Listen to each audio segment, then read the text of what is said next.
April 18 அண்ணா serial இன்னைக்கு night வரக்கூடிய எபிசோட்ல என்ன நடக்க போகுது அப்படின்னு பார்க்கலாம். உங்களுக்கு இந்த வீடியோ பிடிச்சிருந்து அப்படின்னா மறக்காம இந்த சேனலை சப்ஸ்கிரைப் பண்ணிக்கோங்க. ரத்னா பரணி இவங்க 2 பேருமே கோவில்ல பால் குடம் எடுக்கிறதுக்காக வெயிட் பண்ணிட்டு இருக்கிறாங்க. ரத்னா கிட்ட வர்றதுக்காக எசக்கி பாக்கியா இவங்க 2 பேருமே கோவிலுக்கு கிளம்பிட்டு இருக்கிறாங்க. நல்ல வேலை இந்த நேரம் பார்த்து உன் மாமனார் வீட்டுல இல்லைன்னா பெரிய பிரச்சனையா இருக்கும் அப்படின்னு சொல்லிட்டு வீட்டை விட்டு வெளியே வர்றாங்க. அப்ப முத்துப்பாண்டி இருக்கிறாங்க. என்ன 2 பேரும் இந்த நேரத்துல கிளம்பி இருக்கிறீங்க, எங்க போறீங்க? நாங்க கோவிலுக்கு போறோம்டா. சரி நானும் அந்த வழியில தான் போறேன், வாங்க கொண்டு போய் விட்டாடுறேன் அப்படின்னு ஜீப்ல ஏத்திட்டு வந்தாடுறாங்க வலுக்கட்டாயமா. என்ன இன்னும் அம்மாவை காணோம், நேரம் ஆகிக்கிட்டே இருக்குது, நல்ல நேரம் முடிய போகுது அப்படின்னு பரணி சொல்லிட்டு இருக்கிறாங்க. அப்பதான் முத்துப்பாண்டியோடைய ஜீப் வந்து நிக்கிறத ரத்னா பாக்குறாங்க. என்னடி ஓ அண்ணா ஜீப் இங்க வந்து நிக்குது அப்படின்னு பேசிக்கிட்டு இருக்கிறப்ப அதுக்குள்ள இருந்து எசக்கி பாக்கியா இவங்க 2 பேருமே இறங்கி வர்றாங்க. முத்துப்பாண்டி சொல்றாங்க, நானும் கோவிலுக்குள்ள வந்து சாமி கும்பிடுறேன் அப்படின்னு சொல்றாங்க. ஐயோ இவன் உள்ள வந்தான்னா அவளுக உள்ள இருக்கிற விஷயம் எனக்கு தெரிஞ்சு பெரிய பிரச்சனையே பண்ணிடுவானே அப்படின்னு.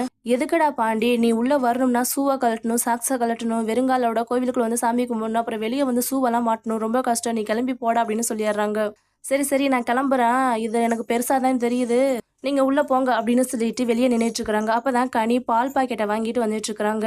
ஏய் நில்லு, நீ என்ன கோவிலுக்கு வந்திருக்கிற? ஆமா, எங்க ரத்னாக்கா வெங்கடேசன் மாமா கூட நல்லபடியா கல்யாணம் நடக்கணும்னு நினைச்சுக்கிட்டு பால் கொடை எடுக்குது, அதுக்கு தான் நாங்க வந்திருக்கிறோம் அப்படின்னு சொல்றாங்க. ஓ அதுக்காக தான் இப்ப என் பொண்டாட்டியும் எங்க ஆத்தாக்காரையும் 2 பேரும் மேக்கப் போட்டுட்டு இங்க வந்திருக்கிறாளுகளா? இன்னைக்கு என்ன பண்றேன்னு பாரு அப்படின்னு நினைக்கிறாங்க.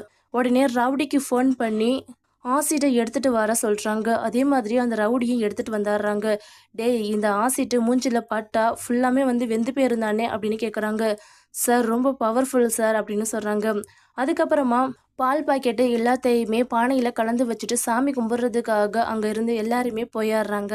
அந்த நேரத்துல அந்த ரவுடியும் முத்துப்பாண்டியும் பால்குள்ள ஆசிட்டை மிக்ஸ் பண்ணி வச்சிடுறாங்க. டேய் உன்னிட்ட உண்டிக்கோல் இருக்குதானே, அது மூலமா அடிச்சாதான் அந்த பானை உடஞ்சு அந்த பால் ஃபுல்லா அவங்க உடம்பு பூரா பட்டு வெந்து துடிச்சு இருக்குன்னு, அதை நான் பார்த்து ரசிக்கணும் அப்படின்னு சொல்றாங்க. அதெல்லாம் நல்லபடியா பண்ணியாரல சார், கொஞ்சம் வெயிட் பண்ணுங்க அப்படின்னு சொல்லிட்டு இருக்காங்க. சாமி கும்பிட்டுட்டு வர வழியில ரத்னாவுடைய காலில் கிளாஸ் குத்தி ரத்தம் வந்துருது. ஐயோ இதை சொன்ன இவங்க கெட்ட சவுனன்னு சொல்லி பால் கூட எடுக்க விட மாட்டாங்க, இதை யார்ட்டையும் சொல்ல வேண்டாம் அப்படின்னு மறைச்சாடுறாங்க. பால் பானையை தூக்கி தலையில வைக்கிறாங்க. இங்க முத்துப்பாண்டி உண்டிக்கோலை வச்சுக்கிட்டு ரெடியா இருக்கிறாங்க. திடீர்னு பூசாரி வந்தாடுறாங்க. அம்மா என்னம்மா பால் கூட எடுக்க போறீங்க? அம்மனுடைய கழுத்துல கிடக்கிற மாலையை போட்டுட்டு தானே பால் கூட எடுக்கணும், அதுதானே சாத்தியம் அப்படின்னு சொல்றாங்க. ஆமாண்டி, அவர் சொல்றதும் கரெக்டு தான், வாங்க போய் அம்மனோட கழுத்துல இருக்கிற மாலையை எடுத்து போட்டுட்டு வந்தாரலாம் அப்படின்னு பாக்கியா மறுபடியும் கூட்டிட்டு போறாங்க. அம்மனுடைய கழுத்துல கிடக்கிற மாலையை எடுத்து ரத்னா கழுத்துல மாட்டிக்கிட்டு வந்துட்டு இருக்கிறாங்க.